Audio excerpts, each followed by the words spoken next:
거실 창문으로 들어오는 오후 햇살이 소파 등받이를 따뜻하게 데우고 있었습니다. 저는 노트북 화면을 바라보며 형님의 영상통화를 기다렸습니다. 텍사스 오스틴의 작은 임대 아파트 2베드룸짜리 이곳이 제 은퇴 생활의 보금자리가 된 지 석 달째였습니다. 30년간 다닌 회사를 그만두고 나니 아침에 눈 뜨는 것도 점심을 먹는 것도 모두 낯설었습니다. 하지만 나쁘지 않았습니다. 오히려 좋았습니다. 동우가. 형님의 목소리가 스피커를 통해 울려 퍼졌습니다. 화면 속 형님은 환한 미소를 지으며 손을 흔들고 계셨습니다. 옆에는 형수님도 보였습니다. 형님 잘 지내셨어요? 그럼 잘 지내지. 너 소식 듣고 싶어서 전화했다. 은퇴 생활 어때? 적응 중이에요. 그런데 형님 무슨 좋은 일 있으세요? 표정이 밝으신데. 형님은 잠시 뜸을 들이더니 가슴을 펴고 말씀하셨습니다. 내가 이번에 퇴직금 받았거든. 30년 다닌 회사에서. 아, 그러셨구나. 축하드려요. 5억 받았어. 5억. 형님의 목소리에는 자랑스러움이 가득했습니다. 형수님이 옆에서 웃으며 거들었습니다. 퇴직금으로 외곽에 아파트 샀는데도 2억이나 남았어요. 서울보다 싸서 다행이에요. 저는 축하한다는 말을 건넸지만 형님의 다음 질문을 예상하고 있었습니다. 그래, 너는 미국에서 30년 일했으면 얼마 받았냐? 잠시 망설였습니다. 한국 돈으로 환산하면 형님보다 적을 게 뻔했으니까요. 하지만 솔직하게 답했습니다. 401k에 30만 달러 정도 모았어요. 형님이 잠시 침묵하더니 계산기를 두드리는 소리가 들렸습니다. 그리고는 걱정 섞인 목소리로 말했습니다. 그게 한국 돈으로 4억도 안 되잖아. 너 그 돈으로 어떻게 살려고 그래? 형수님도 화면에 얼굴을 바짝 들이대며 혀를 찼습니다. 미국은 물가도 비싸고 의료비도 천문학적이라던데 그 돈으로 10년도 못 버티겠네요. 걱정이에요, 정말. 형님이 다시 말을 이었습니다. 내가 퇴직금에 연금까지 받으니까 월 400만 원은 나올 거야. 너도 이제라도 한국 들어와서 같이 살지 그래. 형수랑 얘기했는데 우리 동네 괜찮은 아파트 많아. 저는 침착하게 대답했습니다. 여기서도 소셜 시큐리티 받으니까 괜찮아요. 그게 얼마나 된다고. 미국은 다 개인이 알아서 살아야 하는 나라잖아. 의료보험도 비싸고 집세도 비싸고. 넌 지금 너무 낙관적으로 생각하는 거야. 형님은 무시하듯 웃었고 형수님도 고개를 끄덕였습니다. 저는 더 이상 설명하지 않았습니다. 어차피 이해하지 못할 테니까요. 알겠어요, 형님. 걱정 감사해요. 아이고, 동생 걱정에 말하는 건데 토라지지 마. 진짜 힘들면 언제든 연락해. 통화를 끝내고 노트북을 덮었습니다. 거실 창밖으로 아파트 단지의 공용 수영장이 보였습니다. 이웃들이 여유롭게 수영하며 웃고 있었습니다. 아이들은 물장구를 치고 노인들은 선베드에 누워 책을 읽었습니다. 오후 햇살이 수면에 반짝이며 평화로운 풍경을 만들어냈습니다. 부엌에서 설거지하던 아내가 다가왔습니다. 형님이랑 통화했어요? 응. 뭐라고 하시던데요? 돈 얼마 받았냐고 물어보시길래 솔직하게 말했어. 아내가 제 어깨에 손을 올렸습니다. 형님 말씀 신경 쓰지 마요. 우리 여기서 잘 살고 있잖아요. 알아? 하지만 마음 한구석에 불안감이 스며들었습니다. 정말 이 돈으로 여생을 버틸 수 있을까요? 형님 말대로 너무 적은 건 아닐까요? 저는 서재로 들어가 401k 계좌 명세서를 꺼내 들었습니다. 달러 30만 4,827. 30년 동안 매달 월급에서 조금씩 떼어 모은 돈입니다. 한국식 계산으로는 턱없이 부족해 보이는 숫자였습니다. 하지만 정말 그럴까요? 다음 날 아침 햇살이 침실 커튼 사이로 스며들어 제 얼굴을 간지럽혔습니다. 시계를 보니 오전 7시 반이었습니다. 예전 같으면 벌써 출근 준비를 하고 있을 시간이지만 이제는 아침을 천천히 맞이할 수 있었습니다. 아내가 부엌에서 커피 끓이는 소리가 들렸습니다. 그 소리조차 평화로웠습니다. 여보, 오늘 커뮤니티 센터 모임 가요? 응, 10시에 있어. 그럼 아침 먹고 같이 가요. 식탁에 앉아 토스트와 스크램블 에그를 먹으며 창밖을 바라봤습니다. 이웃집 노인이 강아지를 데리고 산책하는 모습이 보였습니다. 매일 같은 시간, 같은 길을 걷는 그 모습이 일상의 리듬을 만들어냈습니다. 형님 전화 받고 밤새 고민했죠? 아내가 조심스럽게 물었습니다. 조금. 괜찮아요. 우리 잘하고 있어요. 그런 것 같긴 한데. 그래도 형님 말을 들으니까 불안한 건 사실이야. 숫자만 보면 그럴 수 있어요. 근데 실제로 우리가 쓰는 돈 생각해봐요. 한 달에 얼마 나가요? 2,000달러 조금 넘지. 그럼 소셜 시큐리티로 충분하잖아요. 401k는 손도 안 대고 있고. 아내 말이 맞았습니다. 하지만 마음 한편에는 여전히 의구심이 남아 있었습니다. 오전 10시 한인 커뮤니티 센터는 사람들로 북적였습니다. 주말마다 열리는 모임이었는데 오랫동안 이곳에 살아온 동포들이 주로 모였습니다. 커피와 도넛이 준비되어 있었고 사람들은 삼삼오오 모여 이야기를 나눴습니다. 이동욱 씨 오랜만이에요. 반갑게 인사하는 목소리에 고개를 돌렸습니다. 이곳에서 20년 넘게 산 박영수 씨였습니다. 안녕하세요, 박 선생님. 은퇴하셨다고 들었어요. 축하드려요. 감사합니다. 이제 진짜 인생을 즐기실 때가 됐네요. 사람들이 모이자 센터 관계자가 앞으로 나와 공지사항을 전했습니다. 그리고 새로 온 사람들을 소개하는 시간이 있었습니다. 한 남자가 일어서서 자기소개를 했습니다. 안녕하세요. 저는 최근에 한국에서 이민 왔습니다. 공기업 다니다가 정년 퇴직했어요. 퇴직금 6억에 연금 월 300만 원 나오는데 한국은 세금도 많고 집값도 비싸서 자녀 따라 이쪽으로 왔습니다. 주변 사람들이 감탄하며 말했습니다. 와, 6억이면 여기선 엄청난 거네요. 연금도 300만 원이면 부러워요. 하지만 그 남자는 고개를 저으며 한숨을 쉬었습니다. 그래도 한국에선 턱도 없는 돈이에요. 서울에 집 한 채 사면 끝이잖아요. 그래서 여기 왔지만 솔직히 불안해요.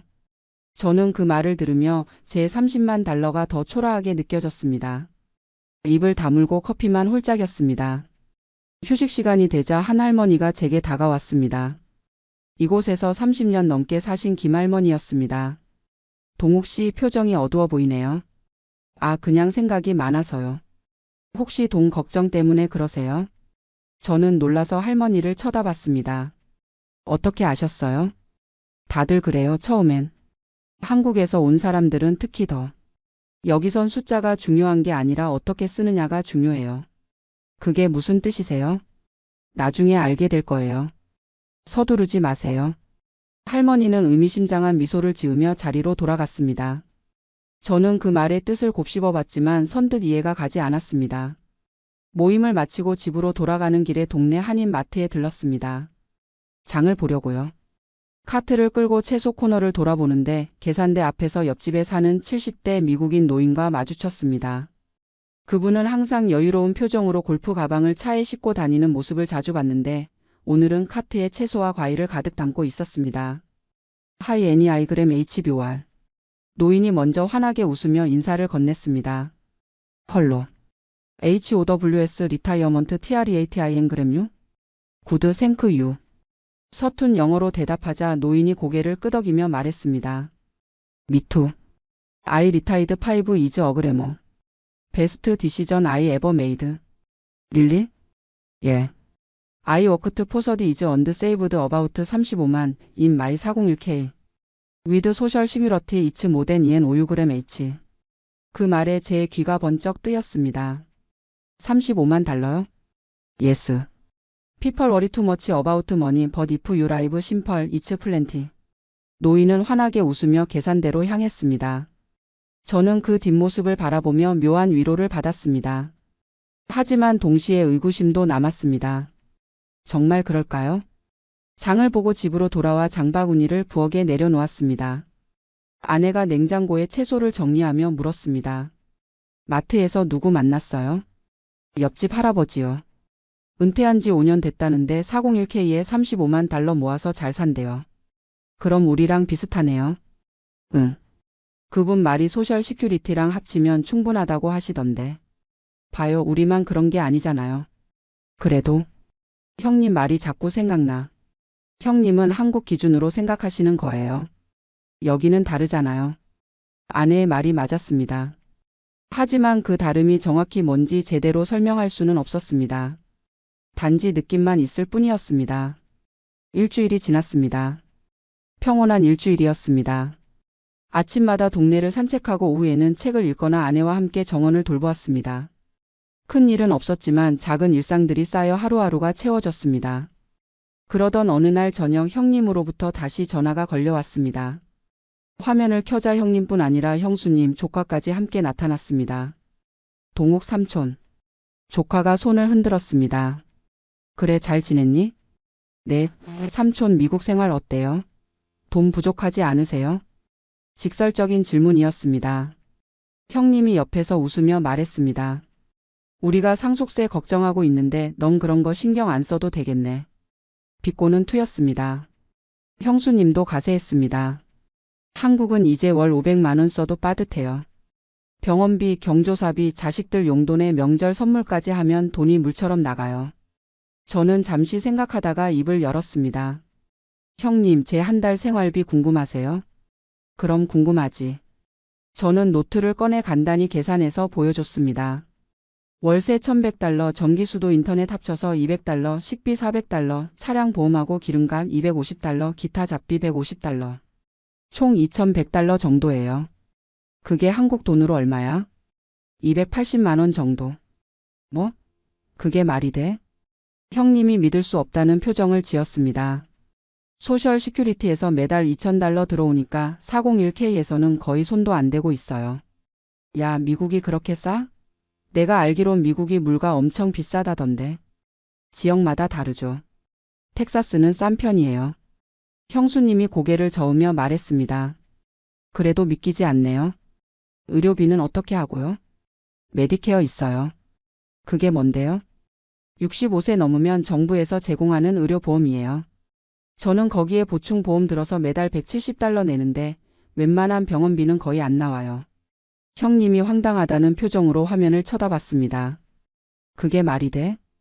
진짜예요. 제가 증명해 드릴게요. 저는 핸드폰을 들고 집 안팎을 촬영하기 시작했습니다. 거실, 침실, 부엌을 차례로 보여주며 설명했습니다. 투베드룸이에요. 넓죠? 가구도 다 있고. 와, 진짜 넓네. 단지 내 수영장이랑 헬스장도 무료예요. 창밖으로 수영장을 보여주자 형수님이 감탄했습니다. 이런 게 다 무료라고요? 네, 월세에 포함되어 있어요. 주차장으로 내려가 제 차를 보여줬습니다. 10년 된 도요타 캠리예요. 이 차 한 대로 장보고 병원 가고 다 해결돼요. 중고차구나. 여기선 중고차 타는 게 당연해요. 새 차 살 필요 없어요. 그리고는 근처 대형마트로 가서 장을 보는 모습을 찍었습니다. 닭 가슴살, 계란, 우유, 빵, 채소 등의 가격표를 일일이 찍어 보냈습니다. 닭 가슴살 1kg에 $4, 계란 한 판에 $3. 형님이 계산기를 두드리는 소리가 들렸습니다. 이게 한국보다 싸잖아. 맞아요. 식료품은 한국보다 저렴한 게 많아요. 영상을 다 보내고 나니 형님 가족이 말을 잃었습니다. 잠시 침묵이 흐르다가 형님이 조심스럽게 말했습니다.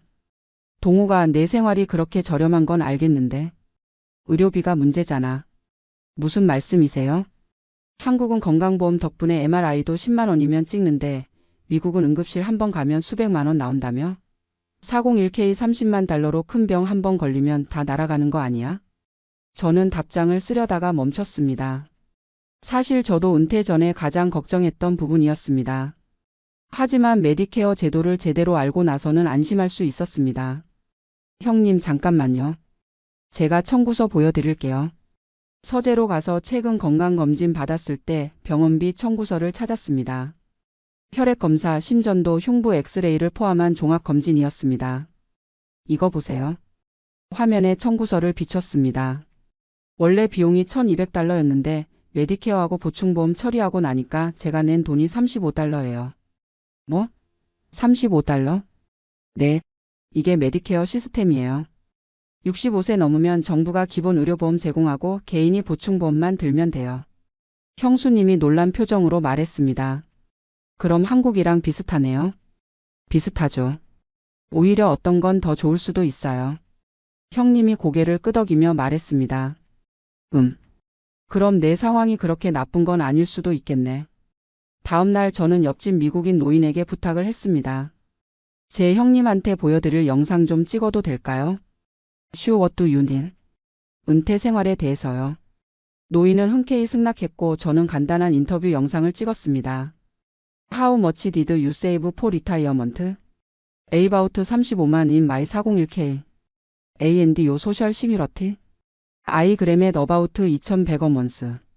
Is that yen 5g H? More than yen 5g H. I've been retired for 5 years and still have most of my savings. 노인은 자신의 스마트폰을 보여주며 은행 앱을 켰습니다. 잔고가 달러 34만 7천이었습니다. I barely touched it. 그 영상을 형님에게 보냈습니다. 형님이 영상을 보고 나서 전화를 걸어왔습니다. 동우가 저 사람 진짜야? 내 옆집 할아버지예요. 와, 진짜 안 쓰고 사네. 저도 그래요, 형님. 형님이 한참 생각하더니 말했습니다. 동우가 그럼 내 말이 다 맞았어. 미안하다. 내가 너무 한국 기준으로만 생각했나 봐. 괜찮아요. 근데 말이야. 네? 너무 심심하지 않냐? 한국은 친구들 만나고 등산 모임도 가고 동창회도 있고 그런데 거긴 그냥 집에만 있는 것 같아서. 형수님도 화면에 나타나 말했습니다. 맞아요. 저도 한국에선 매일 친구들이랑 점심 약속 잡고 백화점도 가고 그랬는데 거기선 뭐 할 게 있어요? 그 질문이 전곡을 찔렀습니다. 사실 저도 처음 은퇴했을 때 무료함을 많이 느꼈고 한국의 끈끈한 인간관계가 그리웠습니다. 그건 맞아요. 가끔 심심하긴 해요. 그럼 한국 들어와. 우리 동네 살면 내가 친구들한테 다 소개시켜 줄게. 등산도 같이 다니고. 형수님도 감정에 호소했습니다. 명절 때 가족들 다 모이면 얼마나 좋아요. 거기선 혼자 사는 것 같아서 쓸쓸해 보여요. 옆에 있던 아내가 작게 중얼거렸습니다. 저도 가끔 그런 생각해요. 그날 밤 형님 전화를 끊고 아내와 거실에서 조용히 대화를 나눴습니다. 아내가 먼저 입을 열었습니다. 여보, 형님 말도 일리 있어요. 무슨? 우리 여기서 돈 적게 쓰며 사는 건 좋은데 정말 이게 행복한 삶일까요? 저도 요즘 한국 친구들 생각 많이 나고. 저는 대답을 못했습니다. 사실 저도 비슷한 생각을 한 적이 있었으니까요. 창밖을 바라봤습니다. 고요한 밤이었습니다. 너무 고요해서 오히려 쓸쓸했습니다. 잠이나 자요. 네. 하지만 잠이 오지 않았습니다. 형님의 제안이 자꾸 머릿속을 맴돌았습니다. 401k에 30만 달러 한국 돈으로 사업. 한국에서 전세 2억에 살면서 나머지 2억으로 버티다가 그러다 돈 떨어지면 자식들한테 손 벌리게 되는 거 아닐까? 여기선 이 돈 손도 안 대고 연금만으로 살 수 있는데. 머릿속이 복잡했습니다. 며칠 후 형님으로부터 다시 전화가 왔습니다. 동우가 내가 생각해봤는데. 네, 형님. 우리가 직접 가서 내 생활을 봐야겠어. 비행기표 얼마야? 내가 살게. 아니에요, 형님. 제가 살게요. 오세요. 그래? 고맙다. 형수님이랑 같이 오세요. 그럼 다음 주에 갈게. 전화를 끊고 아내에게 말했습니다. 형님이 오신대요. 언제요? 다음 주. 그럼 방 청소해야겠네요. 응. 아내가 제 손을 잡았습니다. 형님한테 제대로 보여드리면 돼요. 우리가 잘 살고 있다는 거. 그래야죠. 2주 후 공항에서 형님 부부를 픽업했습니다. 오랜만에 보는 형님은 조금 살이 찐 것 같았지만 건강해 보였습니다. 형수님도 환하게 웃으며 저를 반겼습니다. 동우가. 형님 잘 오셨어요. 여기가 텍사스구나. 덥네. 지금이 제일 더울 때예요. 차에 짐을 싣고 집으로 향했습니다. 고속도로를 달리며 형님이 창밖을 구경했습니다. 도로가 넓네. 여기 차 많아요. 다들 큰 차 타는구나. 픽업 트럭 많죠. 집에 도착하자 형님이 아파트 단지를 둘러봤습니다. 여기가 내 집이야? 네. 월세 1100달러 내는 데가 이래? 네. 형님이 놀란 표정으로 주변을 둘러봤습니다. 2층짜리 건물이 여러 동 있었고 중앙에는 수영장과 헬스장이 있었습니다. 주차장도 넓었고 정원도 잘 꾸며져 있었습니다. 한국 같으면 보증금 5천에 월세 100은 나올 텐데. 아파트 안으로 들어가자 형수님이 감탄했습니다. 넓어요. 투베드룸이에요. 이쪽이 거실이고 저쪽이 부엌이에요. 식기세척기에 오븐에 냉장고도 크고. 한국 아파트보다 시설이 좋네요. 형님이 베란다로 나가 밖을 내다봤습니다. 수영장이 저기 있네. 저거 무료로 쓸 수 있어? 내 주민이면 누구나. 헬스장도? 네. 와. 저녁을 먹고 다음날 아침 형님을 데리고 근처 대형마트에 갔습니다. HEB라는 텍사스의 유명한 슈퍼마켓이었습니다. 여기서 장 봐요? 네. 카트를 끌고 매장을 둘러봤습니다. 형님이 가격표를 일일이 확인하며 혀를 찼습니다. 야채가 진짜 싸네. 이거 한국보다 저렴한데? 맞아요. 식료품은 여기가 더 싸요. 우유, 계란, 빵, 고기, 채소를 샀습니다. 형수님이 계산하며 놀랐습니다. 이렇게 많이 사는데 $60밖에 안 해요? 여기 원래 싸요. 한국 같으면 10만 원은 나왔을 텐데. 점심은 근처 한식당에서 먹었습니다. 1인당 $15로 된장찌개 정식을 시켰습니다. 반찬도 푸짐하게 나왔습니다. 한국도 요즘 점심 한 끼에 10,000원 넘는데 여긴 2만 원이면 이렇게 잘 먹네. 식사 후 주유소에 들렀습니다. 기름을 넣는데 갤런당 2.80달러였습니다. 형님이 계산기를 두드렸습니다. 리터당 한국 돈으로 900원? 한국은 리터당 2,000원이 넘는데. 여기는 기름값이 싸요. 차 유지비가 한국보다 훨씬 싸겠네. 그렇죠. 형님이 처음으로 인정하는 표정을 지었습니다. 내 말이 맞았구나. 사흘째 되는 날 함께 한인 커뮤니티 센터 주말 모임에 참석했습니다. 그날따라 모임에 사람이 많았습니다. 최근 한국에서 온 새 이민자들이 많이 모였습니다. 커피를 마시며 이야기를 나누는데 한 남자가 목소리를 높였습니다. 저는 한국에서 자영업 정리하고 10억 들고 왔는데 여기 와서 보니까 미국도 만만치 않아요. 집값도 올랐고 보험료도 비싸고. 옆에 있던 사람이 말했습니다. 그래도 10억이면 여기선 여유 있게 사실 수 있잖아요. 그게 아니에요. 한국에선 10억이면 강남 아파트 한 채도 못 사는데 여기선 뭘 할 수 있겠어요. 저는 그 말을 듣고 깨달았습니다. 진짜 문제는 돈의 액수가 아니라 한국식 사고방식이라는 것을요. 한국에서는 집값이 천문학적이고 교육비와 경조사비 등 체면 유지 비용이 크고 자식에게 물려줄 것을 고민해야 하는 문화 때문에 아무리 많은 돈도 부족하게 느껴집니다. 하지만 여기선 월세로 살아도 창피하지 않고 자식이 독립하면 본인들만 생각하면 되고 경조사도 거의 없어서 돈 쓸 일이 적습니다. 형님도 제 옆에서 그 대화를 듣더니 작게 속삭였습니다. 너 말이 맞았어. 여긴 사는 방식 자체가 다르네. 다른 사람이 끼어들었습니다. 저는 한국에서 20억 가지고 왔는데도 불안해요. 미국은 의료비 때문에 한순간에 파산할 수 있다던데요. 저는 조심스럽게 말했습니다.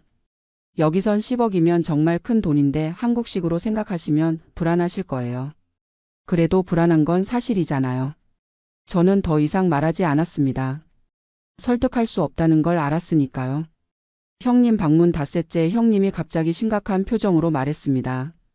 동우가 솔직히 말해서 여기 생활은 좋은데 너무 심심하지 않냐? 무슨 말씀이세요? 한국은 친구들 만나고 등산 모임도 가고 동창회도 있고 그런데 여긴 그냥 집에만 있는 것 같아서. 형수님도 거들었습니다.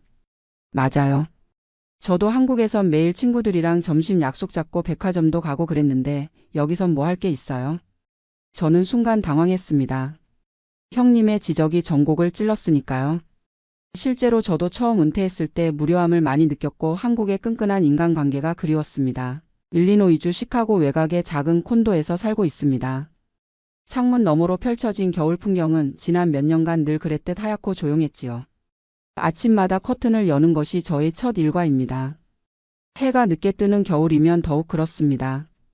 빛이 조금씩 방 안으로 스며들 때 저는 침대 옆 협탁 위에 놓인 안경을 집어들고 하루를 시작하지요.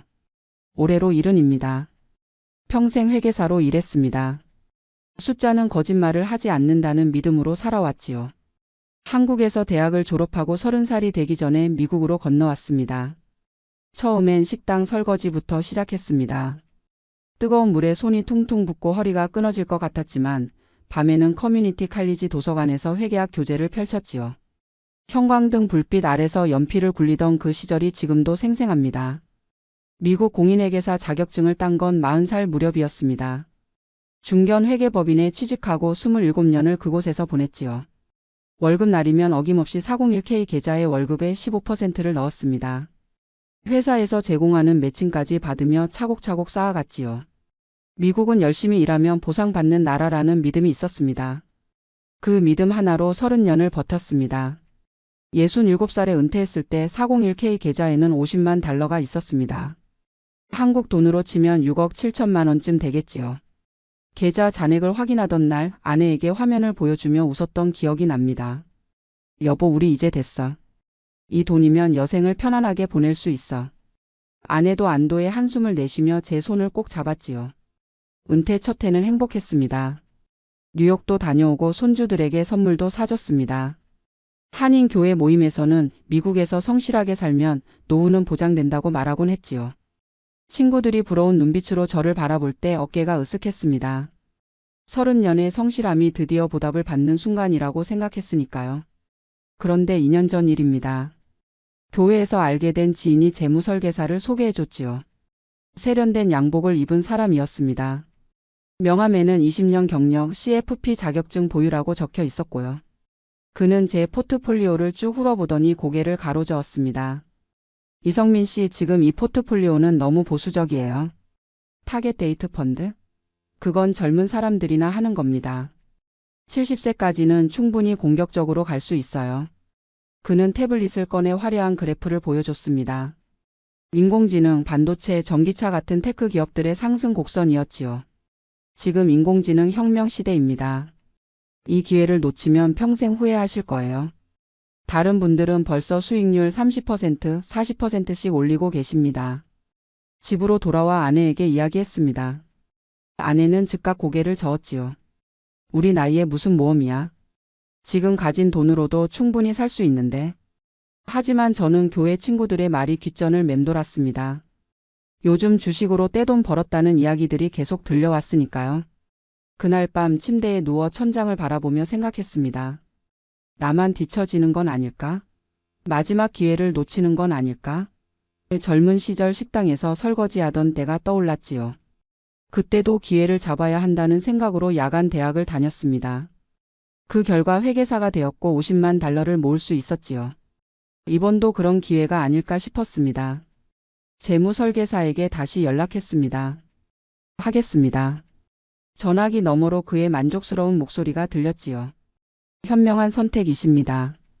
제가 책임지고 관리해 드리겠습니다. 서류에 서명하는 날 손이 약간 떨렸습니다.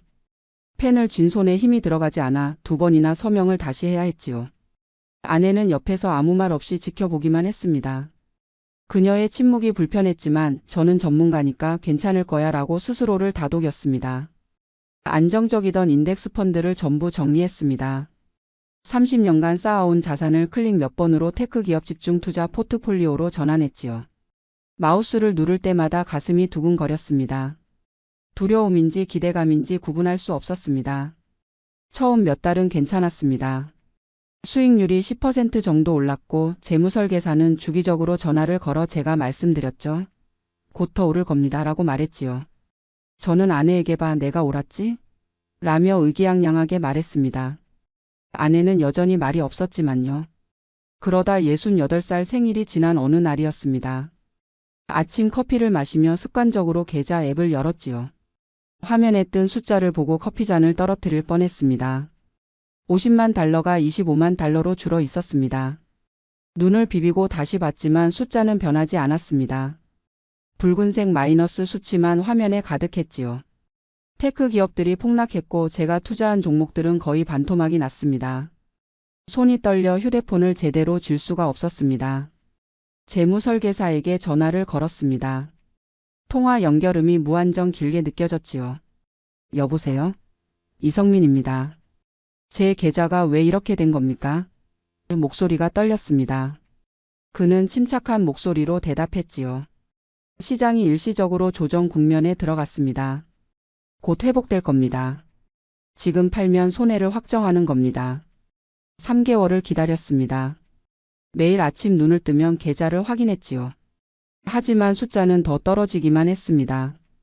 23만 달러, 22만 달러, 20만 달러. 붉은색 숫자들이 악몽처럼 저를 따라다녔습니다. 결국 손실을 확정하고 남은 돈을 안전한 채권으로 옮겼습니다. 마우스를 클릭하는 손가락이 떨렸지요. 클릭 한 번이 제 평생을 갉아먹는 것 같았습니다. 화면에 거래가 완료되었습니다. 라는 메시지가 뜬 순간 눈물이 났습니다. 30년을 모은 돈을 2년 만에 절반으로 만들어버렸다는 자책감이 밀려왔지요. 그날 밤부터 잠을 이룰 수 없었습니다. 침대에 누워도 천장만 바라봤습니다. 눈을 감으면 계좌 화면에 붉은 숫자들이 떠올랐지요. 내가 왜 그랬을까? 아내 말을 들을걸.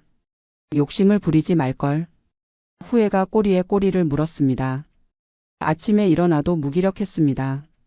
좋아하던 낚시도 의미가 없었지요. 낚싯대를 차고 밖에 나갔다가도 호숫가에 도착하기도 전에 돌아왔습니다. 물고기가 미끼를 물어도 감흥이 없었으니까요. 한인 교회 모임에도 나가지 않았습니다. 친구들 얼굴을 마주하는 게 두려웠지요. 예전에 나는 401k에 50만 달러 있어라고 자랑했던 기억이 떠올라 부끄러웠습니다. 친구가 전화를 걸어 요즘 왜 안 나와? 다들 걱정하더라고 물었을 때 몸이 안 좋아서라고 둘러댔습니다. 아내는 제가 하루 종일 소파에 앉아 멍하니 창밖만 보는 모습에 걱정이 된 모양이었습니다. 여보, 우리 상담사라도 만나볼까? 조심스럽게 물었지요. 저는 고개를 저었습니다. 괜찮아. 시간이 지나면 나아질 거야. 하지만 나아지지 않았습니다. 거울을 볼 때마다 어리석은 노인이 보였지요. 주름진 얼굴, 힘없는 눈빛. 재무설계사 전화번호는 차단했지만 후에는 매일 찾아왔습니다. 어느 금요일 오후 우편함을 열었습니다. 청구서와 광고지 사이에 소셜 시큐리티 지급 명세서가 있었지요. 별 생각 없이 펼쳐봤습니다. 요 먼슬리 베너핏 달러 2100.00 마이너스 넥스트 페이먼트 디셈버 세알디라는 문구가 눈에 들어왔습니다. 그제야 떠올랐습니다. 401k는 날렸지만 소셜 시큐리티는 계속 나오고 있었지요. 매달 초 자동으로 계좌에 입금되는 2100달러. 한국 돈으로 280만 원쯤 됩니다. 명세서 아래쪽에는 개런티드 포 라이프라는 문구가 적혀 있었습니다. 집으로 돌아와 계산기를 꺼냈습니다. 월세가 1200달러, 식비와 공과금이 600달러, 의료보험료가 200달러. 다 합치면 2000달러였지요. 2100달러면 딱 맞아 떨어졌습니다. 100달러는 남았고요. 빠듯하긴 해도 굶어 죽지는 않겠구나.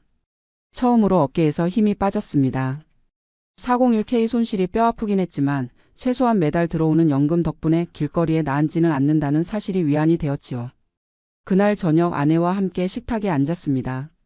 제가 먼저 입을 열었지요. 여보, 우리 현실적으로 계산해보자. 남은 25만 달러는 응급 상황이나 큰 의료비를 위해 안전하게 보관하고 소셜 시큐리티로만 생활하는 거야. 아내가 고개를 끄덕였습니다. 그래, 여행은 못 가도 손주들 얼굴은 볼 수 있잖아. 외식은 못해도 집밥은 먹을 수 있고. 그녀의 목소리가 따뜻했습니다. 당신이 평생 열심히 일했으니까 이 연금 받는 거야. 이건 당연한 권리야. 그날 밤 며칠 만에 처음으로 제대로 잠을 잤습니다. 악몽도 꾸지 않았지요. 아침에 눈을 떴을 때 햇살이 창문으로 들어오고 있었습니다. 커튼 사이로 스며든 빛이 예전보다 밝게 느껴졌습니다. 일주일 후 한국에 사는 고등학교 동창에게서 카카오톡이 왔습니다. 야, 나 퇴직금 5억 받았는데 주식 투자하다가 3억 날렸어. 메시지를 읽는데 가슴이 답답해졌지요. 이제 편의점 알바 뛰어야 할 판이야. 연금? 국민연금 월 80만 원 나오는데 그걸로 어떻게 살아? 전화를 걸었습니다. 친구의 목소리가 힘이 없었지요. 야, 진짜 막막해. 나이 70인데 누가 날 써주겠어? 월세만 50만 원인데 80만 원으로 뭘 하라는 거야? 친구의 한숨 소리가 수화기 너머로 들렸습니다. 저는 아무 말도 할 수 없었습니다. 저도 같은 실수를 했지만 상황이 근본적으로 달랐으니까요. 저는 매달 2100달러가 평생 나옵니다. 280만 원이면 기본 생활이 가능하지요. 하지만 친구는 80만 원으로 월세도 내기 힘듭니다. 한국은 일할 곳도 없고 연금도 적어서 노인들이 폐지 줍는 거 너도 뉴스에서 봤지?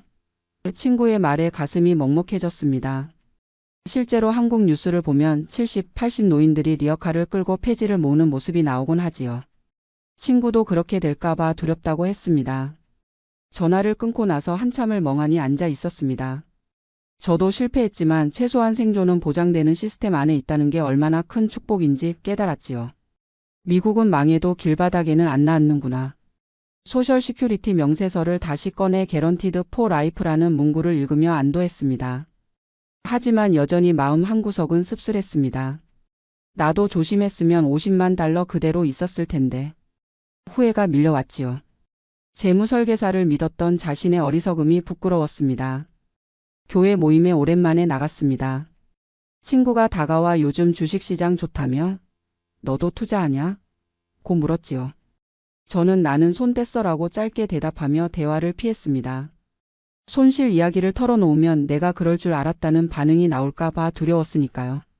그날 오후 근처 공원 벤치에 앉아 호수를 바라보고 있었습니다. 물 위로 오리 몇 마리가 유유히 헤엄쳐 가고 있었지요. 옆에 비슷한 나이로 보이는 백인 노인이 앉았습니다. 낚시 좋아하세요? 라고 말을 걸었지요. 요즘은 안 해요. 제가 대답하자 노인이 웃었습니다. 나도 예전에는 매주 했는데 요즘은 돈이 빠듯해서요. 대화를 나누다 보니 그 노인도 2008년 금융위기 때 401K를 거의 다 날렸다고 했습니다. 그때 40만 달러 있었는데 15만 달러까지 떨어졌어요. 미칠 것 같았죠. 노인의 목소리가 담담했습니다. 근데 소셜 시큐리티가 계속 나오니까 버텼어요. 지금은 그냥 체념하고 살아요. 그럼 지금은 어떻게 지내세요? 제가 물었습니다. 노인이 호수를 바라보며 대답했지요. 소셜 시큐리티 1,850달러 받고 아내도 1,400달러 받아서 둘이 합치면 3,250달러예요. 작은 아파트 살고 외식은 못하지만 손자들은 볼 수 있어요. 그걸로 만족해요. 그의 표정이 평온해 보였습니다. 저는 그 순간 깨달았지요. 투자 실패가 인생 실패는 아니구나. 소셜 시큐리티라는 안전망이 있으니까 최소한의 존엄은 지킬 수 있구나. 노인이 제 쪽을 돌아보며 말했습니다. 돈 많이 벌면 좋지만 망해도 굶어 죽지는 않는 게 미국이에요. 한국 친구한테 들었는데 거기는 노인들이 폐지 줍는다며? 여기는 그 정도는 아니잖아요. 저는 고개를 끄덕였습니다. 맞아요. 제 친구가 한국에서 연금 80만 원 받는데 살기 힘들다고 하더라고요. 여기는 그래도 시스템이 있죠. 노인이 말을 끊었습니다. 완벽하진 않지만 최소한은 보장되니까요. 집에 돌아와 아내에게 공원 이야기를 했습니다. 여보, 나 오늘 좋은 사람 만났어. 아내가 부엌에서 고개를 내밀었지요. 누구? 같은 처지인 사람. 2008년에 401K 절반 이상 날렸는데 소셜 시큐리티로 버티며 산대. 제 목소리가 한결 가벼워져 있었습니다. 아내가 제 손을 잡았습니다. 당신도 이제 좀 마음을 놓았으면 좋겠어. 우리 평생 성실하게 살았잖아. 그 정도면 된 거야. 처음으로 그래, 나는 실패자가 아니야. 그냥 불운했을 뿐이야 라고 스스로를 용서할 수 있었습니다. 다음 주 월요일 용기를 내서 지역 노인복지센터를 방문했습니다. 주차장에 차를 세우고 한참을 망설였지요. 센터 입구를 바라보며 들어가도 괜찮을까 생각했습니다. 하지만 결국 문을 열고 들어갔습니다. 로비에 은퇴 후 재정관리 무료 세미나 포스터가 붙어 있었습니다. 오늘 오후 2시. 시계를 보니 1시 50분이었지요. 들어가 볼까? 망설이다가 회의실 문을 열었습니다. 20명 정도의 노인들이 앉아 있었습니다. 대부분 백인이었고 아시아계는 저를 포함해 3-4명 정도였지요. 빈 의자에 앉아 강사가 들어왔습니다.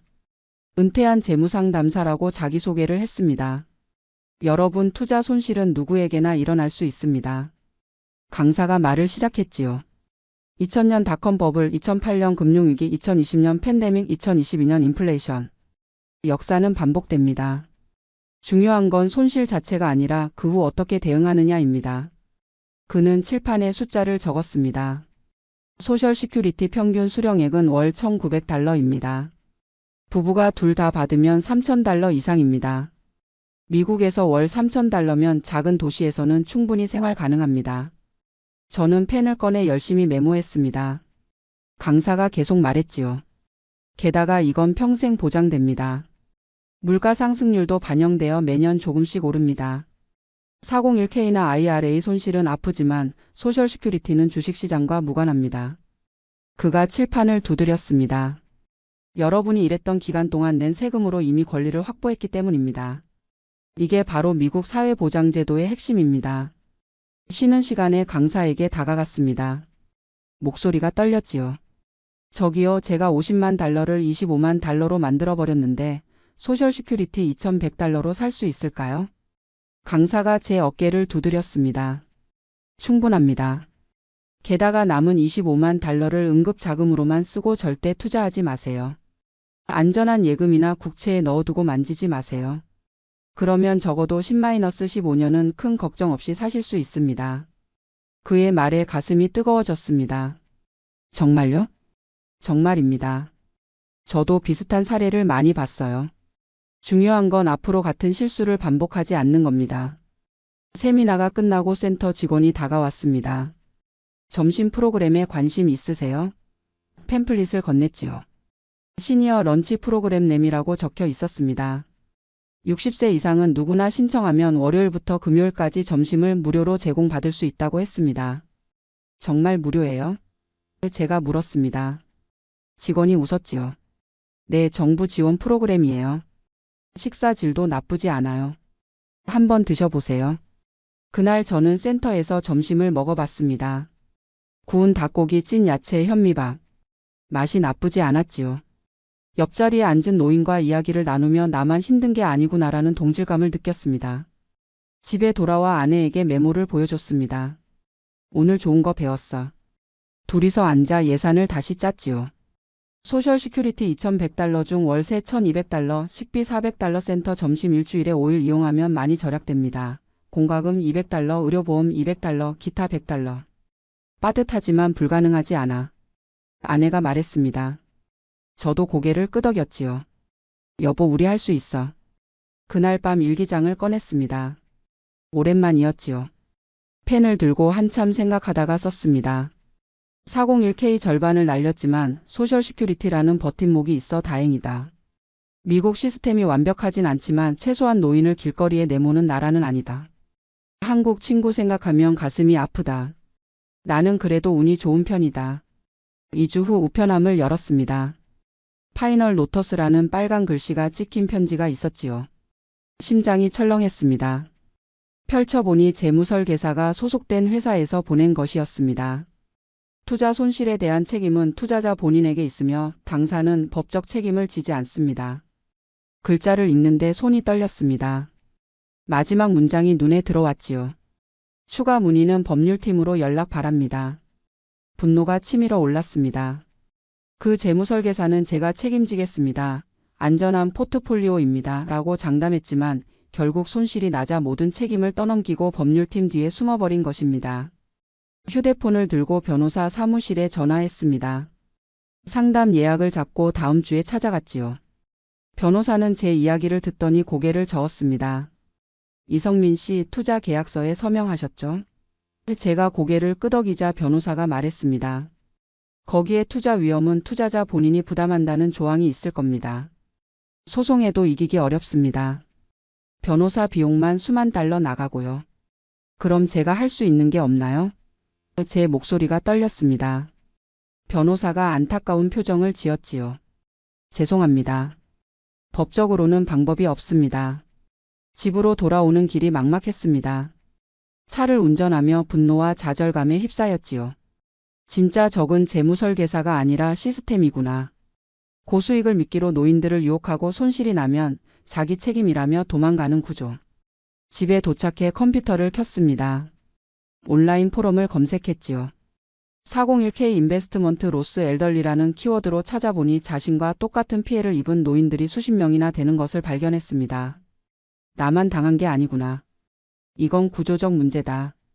게시글들을 읽으며 깨달았습니다. 하지만 동시에 또 다른 사실도 알게 되었지요. 이들이 노리는 건 401k 같은 일시금이다.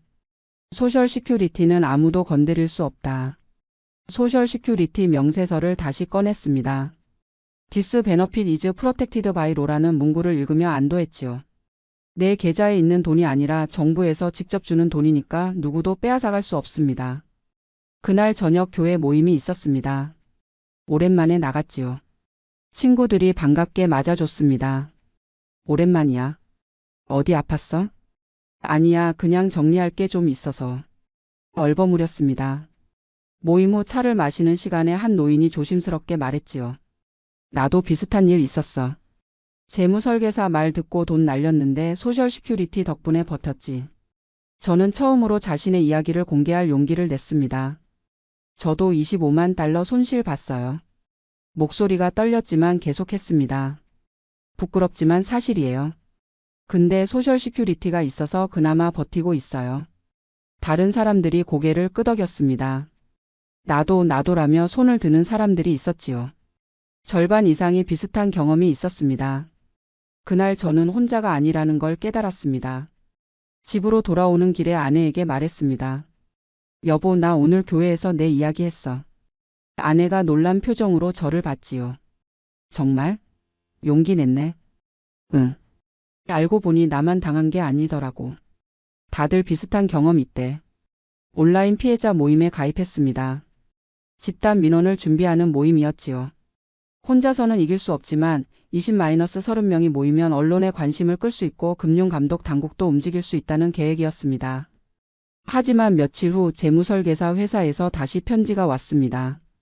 변호사 명의였지요. 근거 없는 비방을 계속하면 명예훼손으로 법적 조치를 취하겠다는 협박이었습니다. 몇몇 노인들이 겁을 먹고 모임에서 빠졌습니다. 저도 내가 괜히 나섰나 싶었지요. 아내도 걱정했습니다. 여보, 당신 건강이 더 중요해. 그냥 잊고 살자. 머리가 복잡해져서 공원으로 갔습니다. 벤치에 앉아 호수를 바라보고 있는데 예전에 만났던 백인 노인이 다시 나타났지요. 안녕하세요.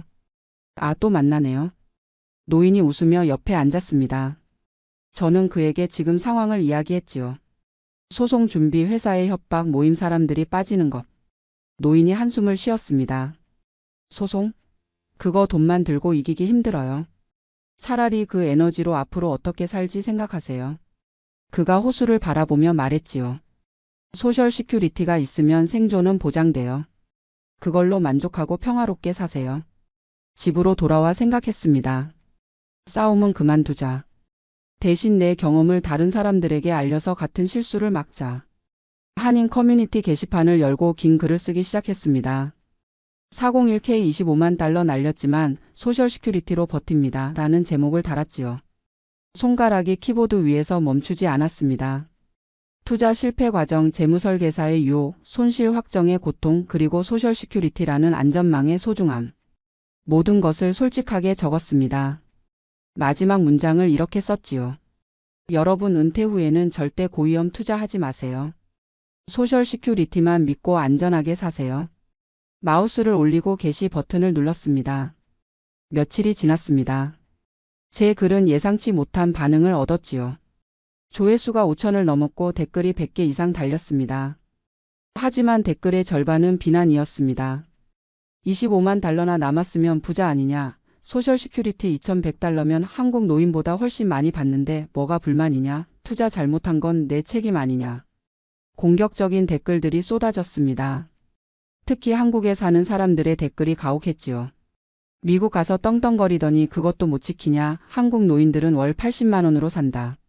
너는 280만 원 받으면서 불평하냐. 퇴직금 날리고 알바 뛰는 우리보다 낫다. 댓글을 읽으며 가슴이 무너졌습니다. 내가 자랑하려고 쓴 글이 아닌데. 같은 실수를 막으려고 쓴 건데. 자책감이 밀려왔지요. 아내가 댓글 읽지 마. 인터넷은 원래 그래라고 위로했지만 며칠간 잠을 설쳤습니다. 더 큰 충격은 한국 친구에게서 온 전화였습니다. 야, 너 글 봤는데 너 진짜 25만 달러 날렸어? 친구의 목소리가 날카로웠지요. 나한테 전화할 때는 아무 말 안 하더니. 나는 내가 잘 사는 줄 알았지. 미안해, 나도 힘들어서 말 못했어. 제가 사과했지만 친구는 화를 냈습니다. 나도 힘든데 너까지 그러면 나는 어떡해? 넌 그래도 연금이라도 있잖아. 나는 그것도 없어. 전화가 끊겼습니다. 혼자 남겨진 기분이었습니다. 미국에서는 투자 실패자로 낙인 찍히고 한국에서는 배부른 소리라며 비난받았지요. 내가 뭘 잘못했지? 그냥 경험을 공유하려 했을 뿐인데. 일주일간 집 안에만 있었습니다. 휴대폰도 꺼두고 이메일도 확인하지 않았습니다. 아내가 건네는 밥도 절반만 먹었지요. 창밖을 보며 내 인생이 이렇게 끝나는 건가라는 생각만 반복했습니다. 어느 날 아침 우편함에서 소셜 시큐리티 지급 명세서를 다시 받았습니다. 요 베너핏 달러 2100.00 개런티드 포 라이프. 그 문구를 보는 순간 무언가 깨달았습니다. 나는 망했지만 완전히 무너지지는 않았다. 명세서를 쥔 손이 떨렸지요. 내일 아침에도 280만 원이 들어온다. 다음 달에도 그 다음 달에도. 내가 살아있는 한 계속. 화장실 거울 앞에 섰습니다. 주름진 얼굴, 흰 머리카락. 하지만 눈빛만은 살아있었지요. 거울 속 제 자신에게 말했습니다. 이성민, 너는 이른이다. 실수했지만 그게 전부는 아니다. 30년 동안 성실하게 일했고 세금 냈고 그래서 지금 이 연금을 받는 거다. 이건 시혜가 아니라 내가 벌어낸 권리다. 아내에게 말했습니다. 나 괜찮아졌어. 이제 앞만 보고 살게. 아내의 눈에 눈물이 글썽였지요. 진작 그랬어야지. 그녀가 저를 안았습니다. 노인복지센터를 다시 찾았습니다. 입구에서 직원에게 말했지요. 자원봉사자로 등록하고 싶은데요. 직원이 놀란 표정으로 저를 봤습니다. 어떤 분야에 관심 있으세요? 은퇴 후 재정관리요. 제 실패 경험을 나누고 싶어요. 한 달 후 센터에서 제 첫 강의가 열렸습니다. 15명이 참석했지요. 마이크를 잡은 손이 떨렸습니다. 하지만 입을 열었습니다. 안녕하세요. 저는 이성민입니다. 저는 50만 달러를 25만 달러로 만들었습니다. 청중들이 웅성거렸지요. 부끄럽지만 사실입니다. 하지만 소셜 시큐리티 덕분에 버티고 있습니다. 제 목소리가 안정을 찾았습니다. 여러분, 이 연금은 평생 보장됩니다. 이것만으로도 기본 생활은 가능합니다. 욕심내지 마세요. 안전하게 가세요. 청중들이 고개를 끄덕였습니다. 강의가 끝나고 한 노인이 다가왔지요. 용기 내서 이야기해줘서 고맙습니다. 저도 비슷한 유혹받았는데 안 해서 다행이네요. 또 다른 노인이 손을 잡았습니다. 덕분에 정신 차렸어요. 감사합니다. 그때 깨달았습니다. 내 실패가 누군가에게는 교훈이 될 수 있구나. 이게 내가 할 수 있는 방식으로 돌려주는 거구나. 재무설계사 회사와의 싸움에서는 졌지만 더 많은 사람을 보호하는 싸움에서는 이긴 셈이었습니다. 한 달 후 지역 한인 신문 기자가 찾아왔습니다. 인터뷰 요청드립니다. 401K 손실을 겪고도 희망을 잃지 않은 이성민 씨의 이야기를 싣고 싶어요. 인터뷰가 실린 후 많은 한인 노인들이 연락을 해왔습니다. 나도 비슷한 경험 있다. 덕분에 위로받았다는 메시지들이었지요. 기사를 읽으며 미소 지었습니다.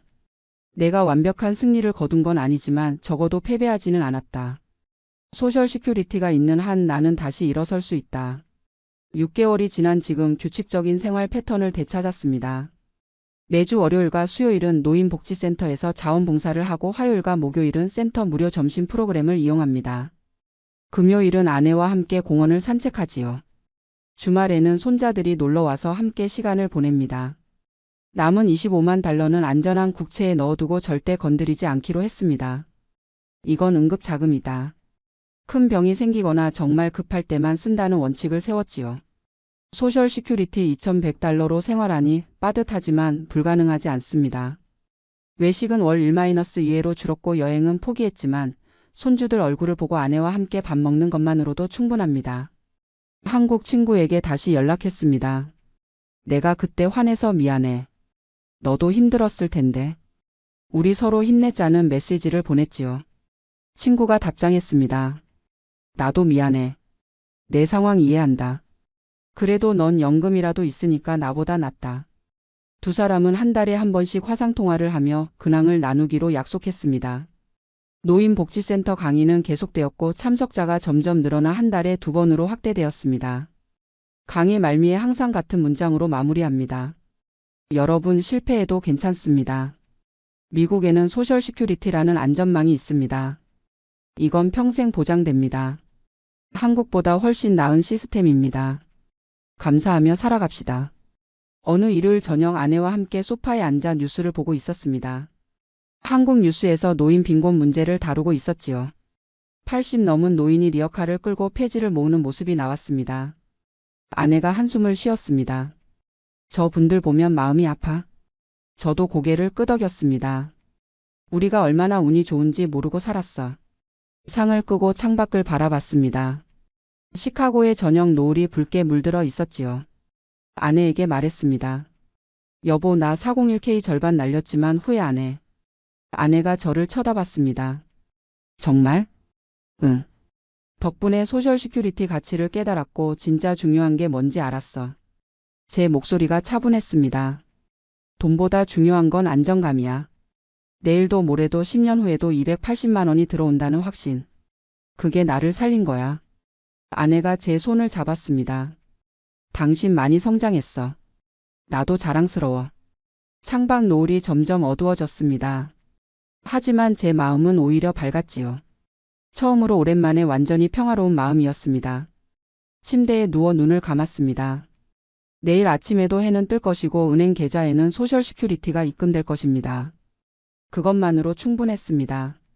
잠이 들기 전 마지막 생각이 스쳤지요. 나는 실패했지만 망하지 않았다. 이 나라의 시스템이 나를 지켜줬다. 그것만으로도 감사하다. 깊은 잠에 빠져들었습니다.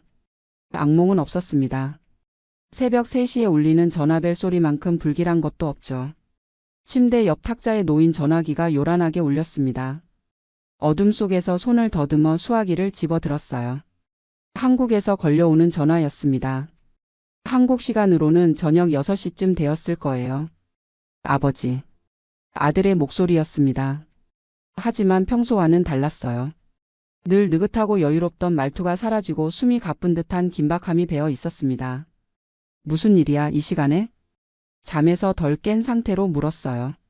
창밖으로 보이는 인공호수에는 아직 가로등 불빛만 흔들리고 있었습니다. 급한 일이 생겼어요. 제가 지금 사업 확장하는 중인데 은행에서 보증인이 필요하다고 해요. 아들은 마치 연습이라도 한 듯 막힘없이 설명했습니다. 딱 2억만 보증 서주시면 돼요. 실제로 돈 나가는 거 아니고 서류상 보증만 서주시면 되거든요. 2억. 머릿속이 복잡해졌습니다. 2억이면 미국 돈으로 얼마야? 한 15만 달러 정도요.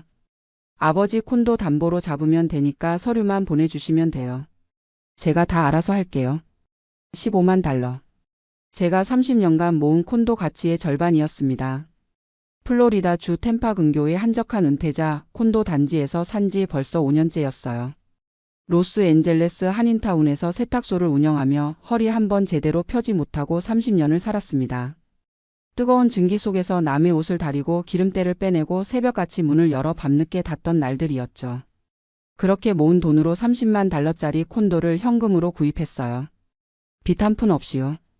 잠깐 내가 지금 정신이 없어서 그러는데 내가 무슨 사업을 하는지부터 설명해봐. 아들은 잠시 침묵했습니다. 그 침묵이 유난히 길게 느껴졌어요. 유통업이요. 온라인 쇼핑몰 관련된 거예요. 지금 대형 투자 들어오는 중이라 이 기회 놓치면 안 되거든요. 아들의 설명은 여전히 모호했습니다. 아버지, 제가 언제 아버지한테 손 벌린 적 있었어요? 이번 한 번만 도와주세요. 전화를 끊고 나서도 한참을 침대에 앉아 있었습니다.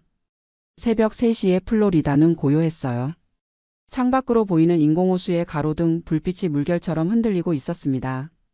30년 전 로스앤젤레스 한인타운에 처음 세탁소 문을 열던 날이 떠올랐어요. 그때도 이렇게 가슴이 두근거렸었죠. 하지만 그때는 희망이 있었습니다. 젊었고 건강했고 무엇보다 아들을 위해서라면 무엇이든 할 수 있다는 확신이 있었어요. 지금은 달랐습니다. 70살이었고 매달 들어오는 소셜연금 1,800달러와 약간의 저축 이자로 살아가는 처지였죠. 검소하게 살면 충분한 돈이었지만 여유는 없었습니다.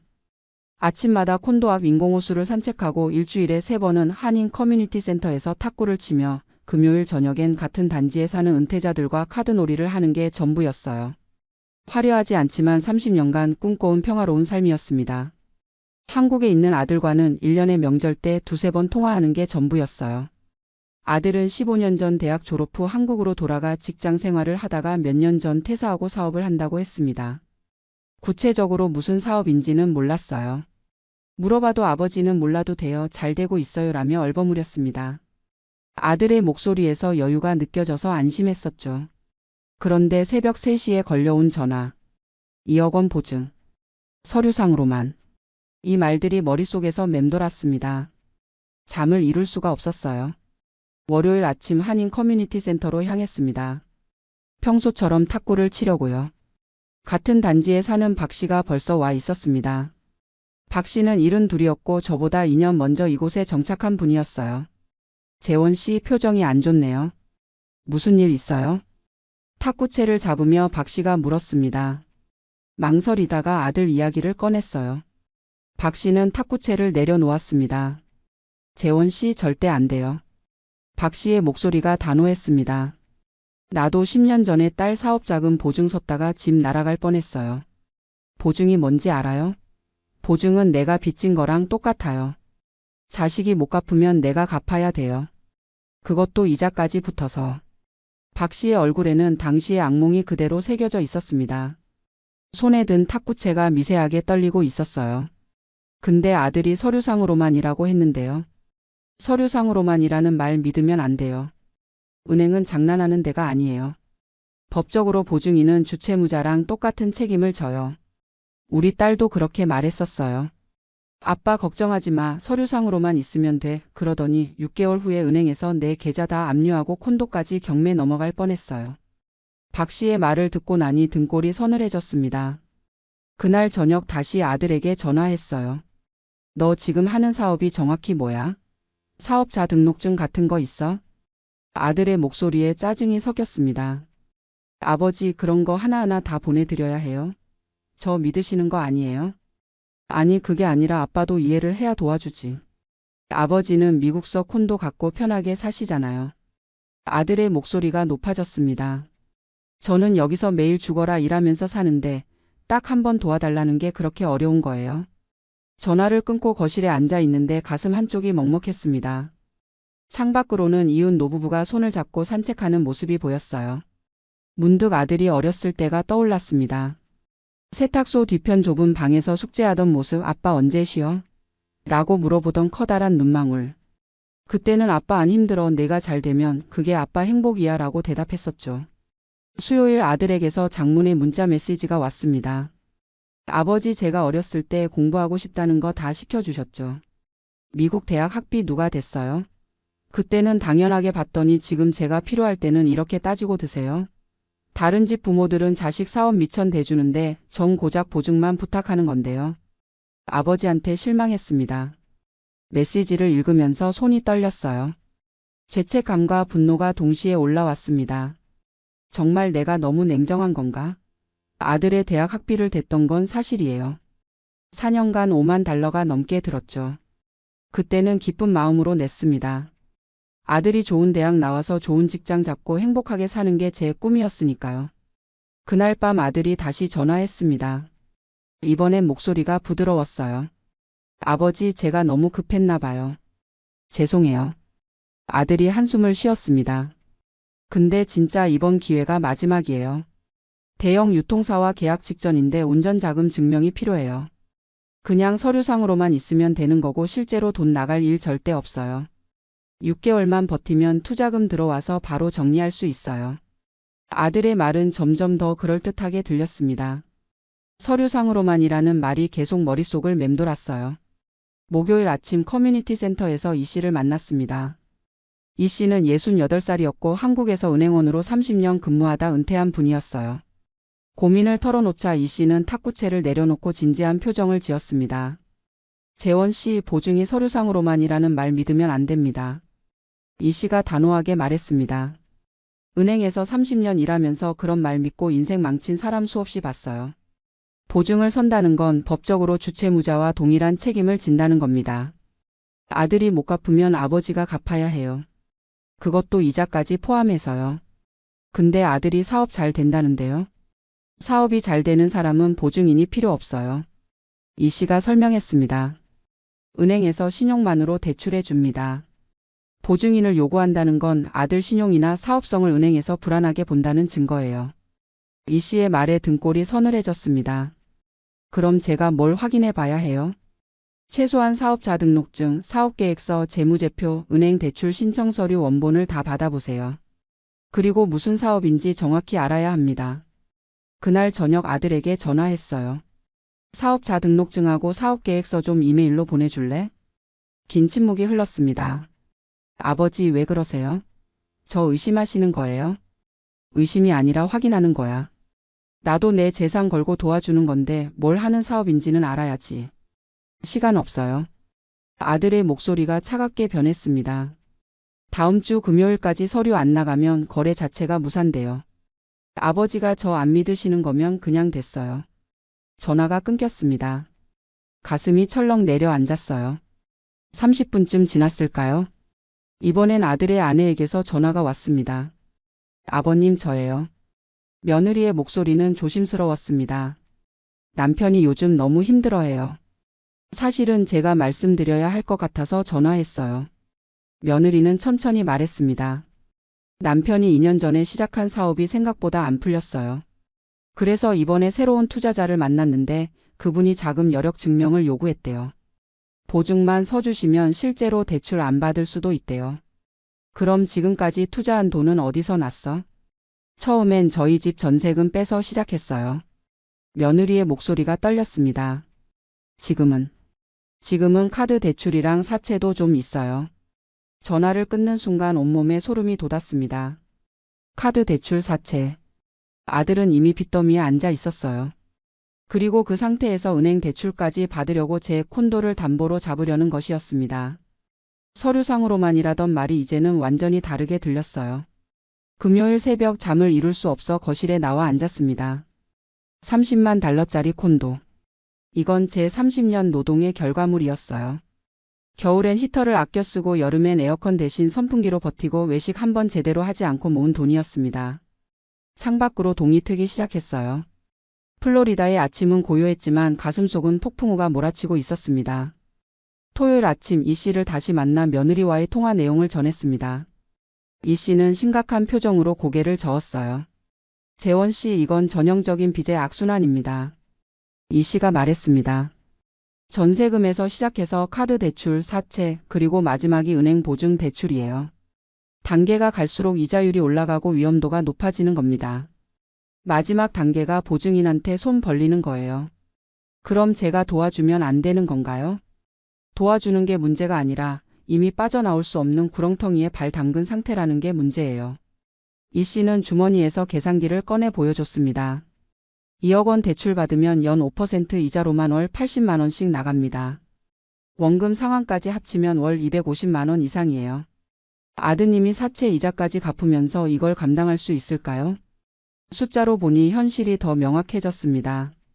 그럼 제가 뭘 해야 해요? 단호하게 거절하세요. 지금 도와주면 재원 씨도 같이 무너집니다. 일요일 오후 아들에게서 영상통화 요청이 왔습니다. 화면을 켜자 아들과 며느리 그리고 처음 보는 5살쯤 된 손녀가 보였어요. 할아버지. 손녀가 환하게 웃으며 손을 흔들었습니다. 15년 만에 처음 보는 손녀였어요. 아들은 15년 전 한국으로 돌아간 후 한 번도 미국에 오지 않았고 저도 한국에 갈 형편이 안 됐습니다. 아버지, 이게 아버지 손녀예요. 이름이 서연이에요. 손녀는 할아버지 미국에 사세요? 저 미국 가보고 싶어요 라며 제잘거렸습니다. 작은 손으로 하트를 만들어 보여주기도 했어요. 가슴이 뜨거워졌습니다. 영상통화가 끝나고 10분 후 아들에게서 문자가 왔습니다. 아버지, 서연이 내년에 초등학교 들어가요. 요즘 애들 사교육비 얼마나 드는지 아세요? 제가 사업 성공하면 서연이한테 좋은 교육 시켜줄 수 있어요. 아버지가 손녀 미래를 위해서라도 도와주셨으면 좋겠어요.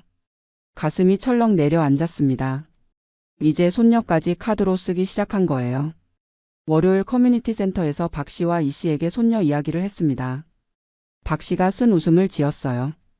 그게 바로 전형적인 감정 협박이에요. 박 씨가 말했습니다. 우리 세대 부모들 약점이 뭔지 알아요? 바로 손주예요. 딸이 나한테도 똑같은 수법 썼어요. 아빠, 손주들 대학 등록금 걱정돼요 라면서요. 이 씨도 거들었습니다. 재원 씨, 지금 아드님이 하는 게 정상적인 사업가의 태도가 아니에요.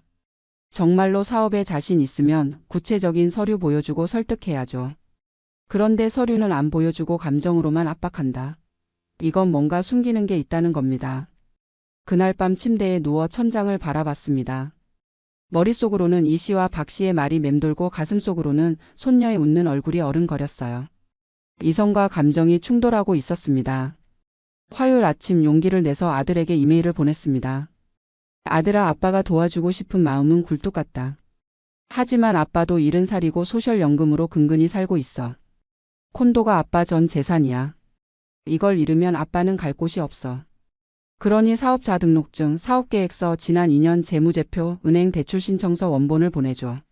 아빠가 직접 확인하고 도와줄 수 있는지 판단하마.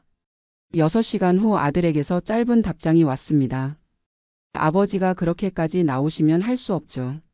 전 아버지가 절 믿어주실 줄 알았는데 제가 착각했나 봐요. 됐습니다. 다른 방법 찾아볼게요. 그리고 다음 줄에는 아버지, 혹시 나중에 서연이가 우리 할아버지는 왜 안 도와주셨어요? 라고 물으면 뭐라고 대답하실 거예요? 라고 적혀 있었습니다. 수요일 오후 며느리에게서 예상치 못한 전화가 왔습니다. 아버님. 며느리의 목소리는 떨리고 있었어요. 제가 더 이상 못 참겠어서 전화드려요. 남편한테 들키면 저 큰일 나요. 며느리는 울먹이기 시작했습니다. 아버님, 남편이 아버님한테 거짓말했어요. 사업은 진작에 망했어요. 작년에 이미 부도 났어요. 지금은 사채업자들한테 쫓기고 있어요. 그럼 지금 아들이 뭘 하고 있어? 새로운 사업을 또 시작하려고 해요. 며느리가 흐느꼈습니다. 이번엔 코인 투자 관련된 거래요. 근데 이미 빚이 너무 많아서 어디서도 돈을 안 빌려줘요.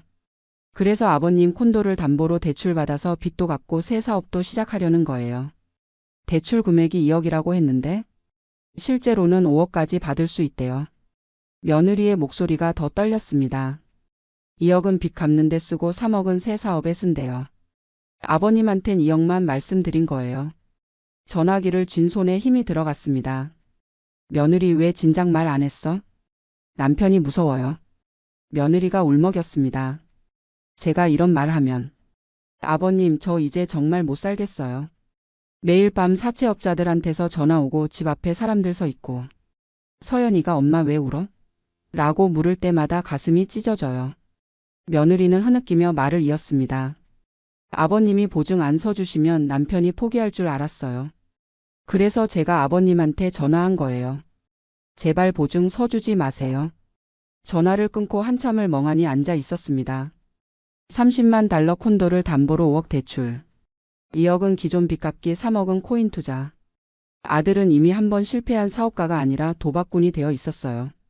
목요일 아침 이 씨와 박 씨를 다시 만나 며느리와의 통화 내용을 전했습니다. 두 사람 모두 고개를 저었어요. 재원 씨, 이건 더 이상 사업 자금 문제가 아니에요. 이 씨가 말했습니다. 아드님이 도박성 투자에 빠진 겁니다. 코인 투자로 한탕하려는 거예요. 박 씨가 덧붙였습니다. 그리고 며느리가 울면서 전화한 거 보세요. 집안이 이미 파탄 지경이라는 거예요. 제가 뭘 할 수 있을까요? 이 씨가 진지한 표정으로 대답했습니다. 지금 아드님한테 필요한 건 돈이 아니라 정신 차리는 거예요. 재원 씨가 보증 서주면 6개월 후에 5억도 다 날리고 재원 씨 콘도도 날아갈 겁니다. 그때 가서 아드님은 더 큰 빚더미에 앉아 있을 거고요. 박 씨도 거들었습니다. 단호하게 거절하세요. 그게 아드님한테도 재원 씨한테도 최선입니다. 그날 오후 커뮤니티 센터에서 우연히 김 목사님을 만났습니다. 김 목사님은 한인교회를 30년간 이끌어온 분이었어요. 재원 씨, 요즘 표정이 안 좋던데 무슨 일 있어요? 망설이다가 모든 이야기를 털어놓았습니다. 김 목사님은 조용히 듣더니 말했어요. 재원 씨, 성경에 보면 탕자의 비유가 나옵니다. 아버지가 탕자 아들에게 유산을 줬죠. 아들은 그걸 다 탕진하고 돼지우리에까지 떨어집니다. 그런데 아버지는 추가로 돈을 더 주지 않았어요. 아들이 스스로 정신 차리고 돌아올 때까지 기다렸죠. 그럼 목사님은 제가 거절해야 한다고 보시는 거예요? 재원 씨가 지금 도와주면 아드님은 절대 정신 못 차립니다. 김 목사님이 말했습니다.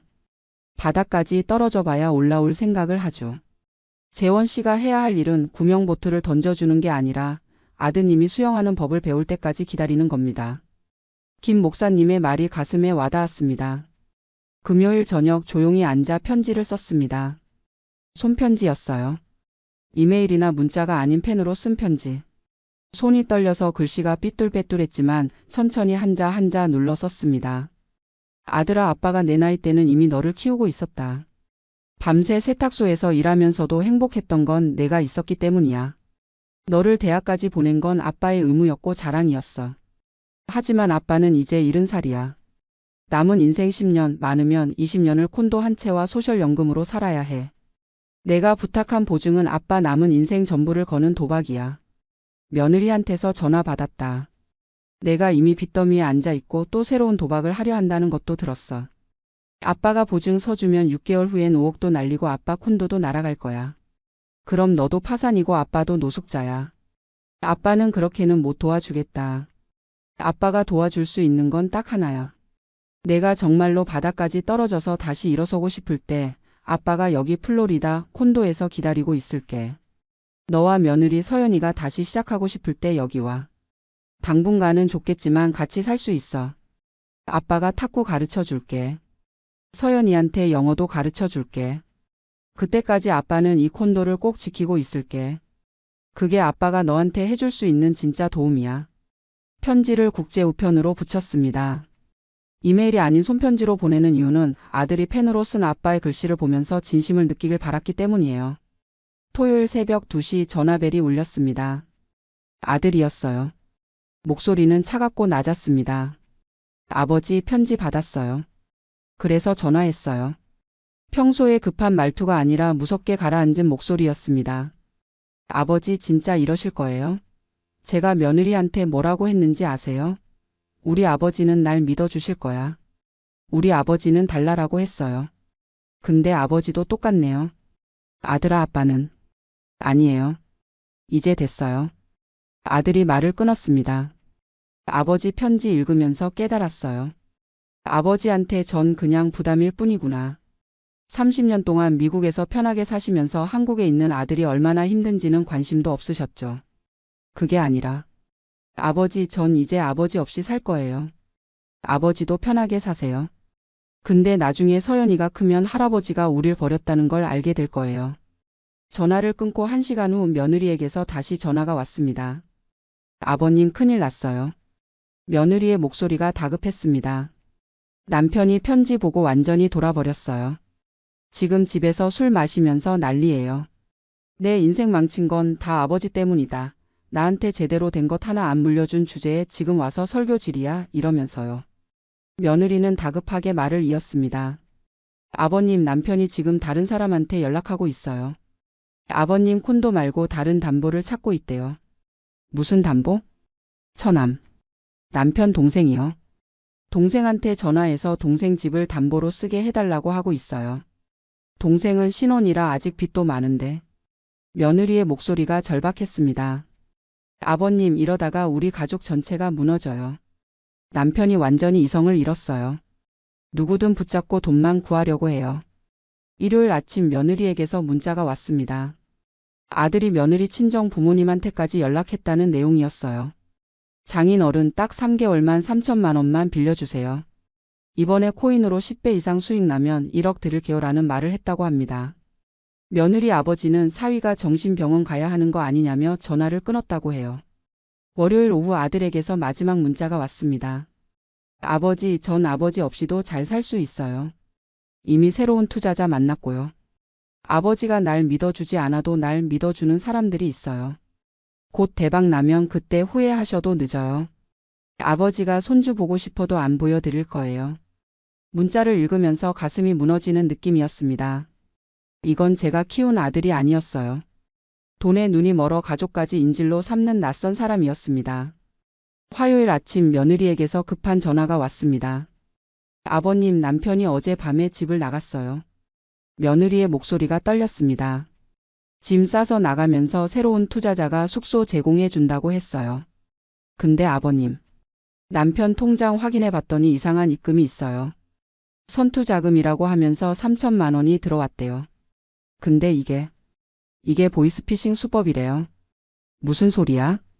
제 친구가 은행원인데 통장 사진 보여줬더니 전형적인 사기 수법이래요. 며느리가 울먹였습니다.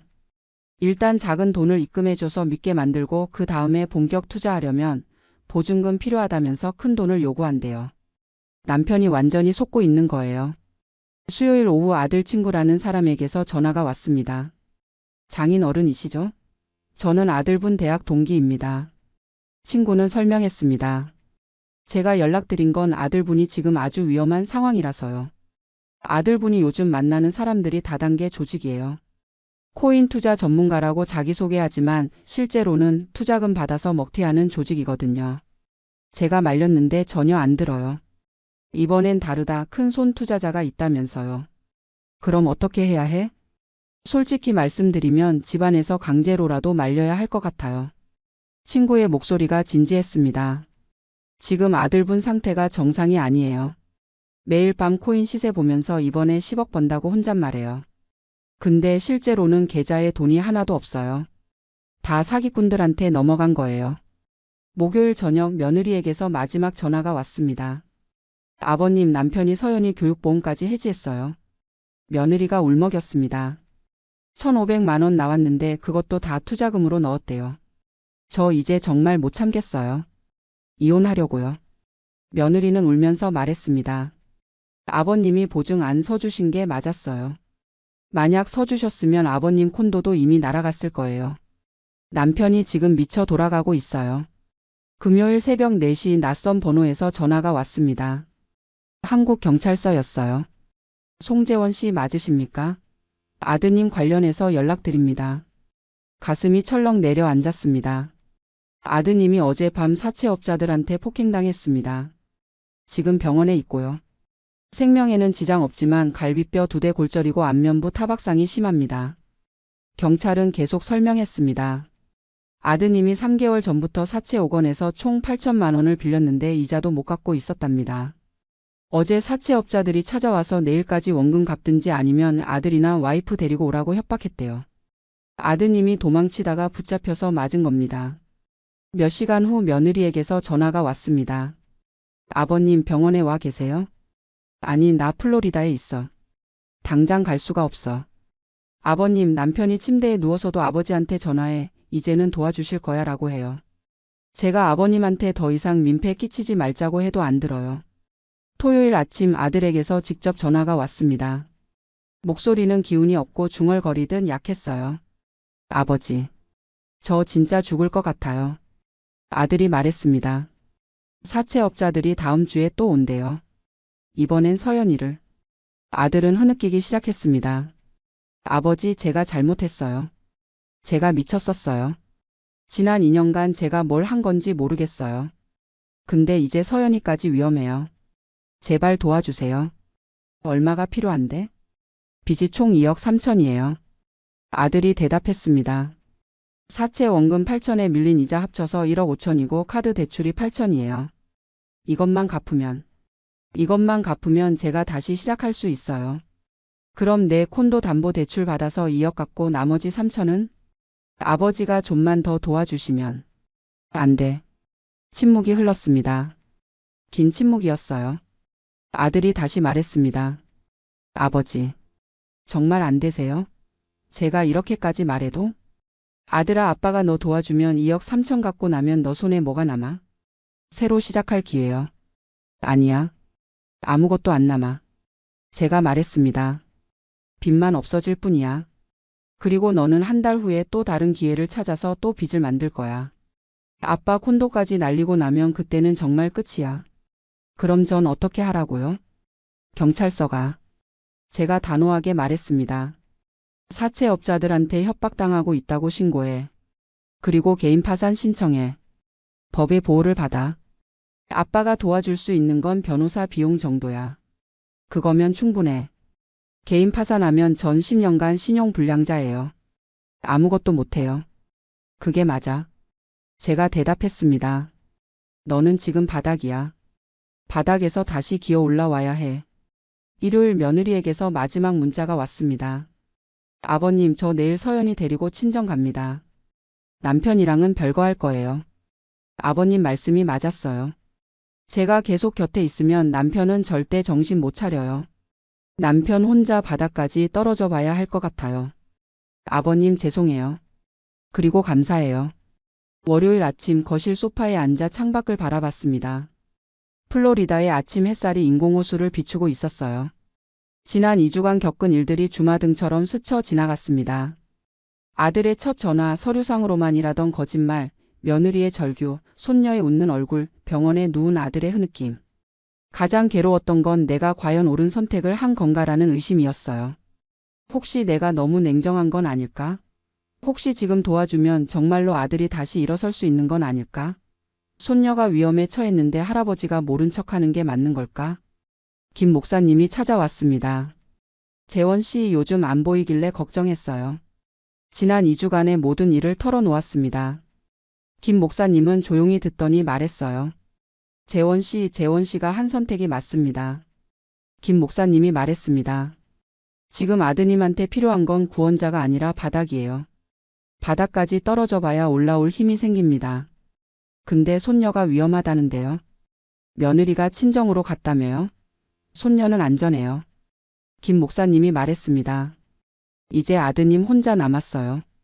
혼자서 자기 인생과 싸워야 해요. 재원 씨가 지금 가장 사랑하는 방법으로 아들을 돕고 있는 겁니다. 김 목사님의 말에 눈시울이 뜨거워졌습니다. 그날 밤 일기장을 펼쳤습니다. 아들아, 아빠는 여기서 너를 기다리고 있을게. 내가 진짜로 일어서고 싶을 때, 내가 진짜로 변하고 싶을 때 아빠한테 와. 아빠의 콘도는 여전히 여기 있을 거야. 그게 아빠가 너한테 남겨줄 수 있는 진짜 유산이야. 3개월이 지났습니다. 그동안 아들에게서는 아무 연락이 없었어요. 며느리가 한 달에 한 번씩 근황을 전해줬습니다. 남편이 개인 파산 신청했어요. 사채업자들한테는 경찰 도움받아서 벗어났고요. 지금은 친구 집에서 신세 지고 있대요. 편의점 야간 알바하면서 근근히 산대요. 어느 금요일 저녁 며느리에게서 전화가 왔습니다. 아버님, 남편이 변했어요. 진짜로요? 며느리의 목소리가 밝았습니다. 3달 동안 편의점에서 밤새 일하면서 많이 깨달았나 봐요. 어제 저한테 전화해서 내가 미쳤었다, 내가 옳았다, 장인 어른이 옳았다고 했어요. 며느리는 조심스럽게 말을 이었습니다. 남편이 아버님한테 직접 전화하고 싶다는데 받아주시겠어요? 토요일 오후 아들에게서 전화가 왔습니다. 목소리는 3개월 전과 완전히 달랐어요. 급하거나 절박하지 않고 차분하고 낮았습니다. 아버지, 저예요.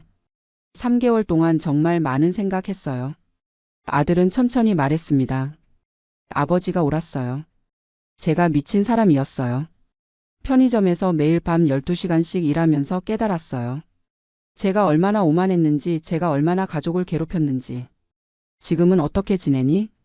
편의점 알바하고 낮에는 친구 회사에서 자빌 배우고 있어요. 아들이 대답했습니다. 월급은 200만 원 정도예요.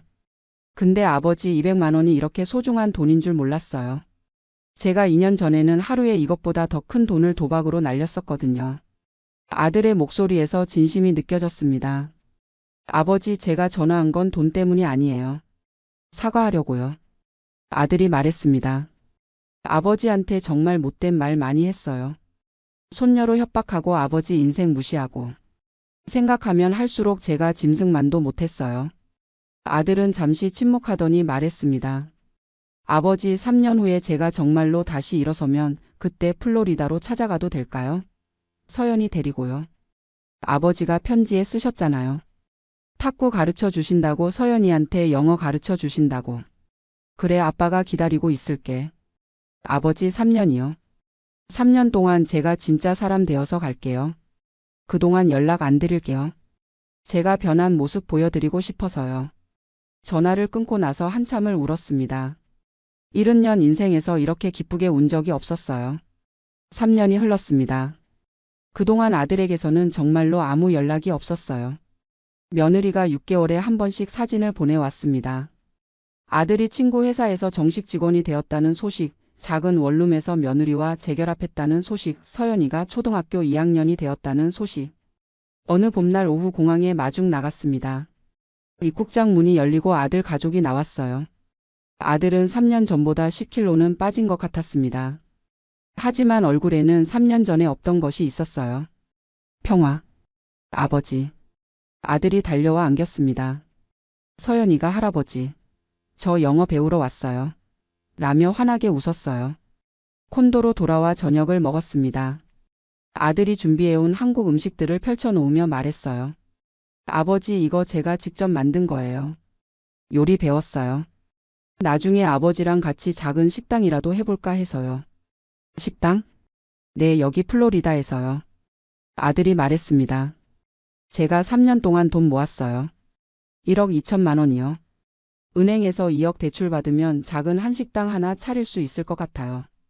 근데 이번엔 제대로 된 사업 계획서 있고 담보도 제 명의로 할 거예요. 아버지한텐 절대 민폐 안 끼쳐요. 그럼 너희 가족 어디서 살 건데? 당분간은 여기 콘도에서 같이 살면 안 될까요? 아들이 조심스럽게 물었습니다. 좋겠지만 1년만 같이 살면서 돈 더 모으려고요. 며느리가 수줍게 말했습니다. 아버님, 제가 낮에는 청소 일하고 밤에는 서연이 봐주면서 살게요. 폐 안 끼쳐 드릴게요. 한 달 후 아들은 근처 한식당에서 주방 보조로 일하기 시작했습니다. 식당 운영을 제대로 배우기 위해서였어요. 며느리는 낮에 콘도 단지 청소 일을 하고 저녁엔 한인 커뮤니티 센터에서 무료 한국어 교사로 봉사했습니다. 서연이는 근처 초등학교에 전학을 갔고 방과 후엔 할아버지와 함께 인공호수를 산책했어요. 어느 저녁 네 식구가 함께 거실에 앉아 있었습니다. 서연이가 할아버지 무릎에 기대어 할아버지, 우리 가족 행복하죠? 라고 물었어요. 그래, 우리 가족 정말 행복해. 창밖으로 플로리다의 석양이 지고 있었습니다. 30만 달러짜리 콘도는 여전히 제 소유였고 그 안에는 진짜 가족이 함께 살고 있었어요. 2년 후 아들은 작은 한식당을 열었습니다. 간판에는 재원 식당이라고 적혀 있었어요. 할아버지의 이름을 딴 것이었습니다. 개업식 날 아들이 말했습니다. 아버지가 3년 전에 안 도와주신 게 제 인생 최고의 선물이었어요. 그때 도와주셨으면 저 지금도 도박꾼이었을 거예요. 감사합니다. 그 말을 들으며 지난 5년간의 모든 고민과 괴로움이 보상받는 느낌이었습니다. 플로리다의 따뜻한 햇살 아래 손녀와 손을 잡고 식당 간판을 바라보며 생각했습니다. 진짜 사랑은 때로 아무것도 하지 않는 것이구나. 무너지는 자식을 붙잡지 않고 바닥까지 떨어지게 내버려 두는 것. 그게 가장 어려운 사랑이었고 또 가장 필요한 사랑이었습니다.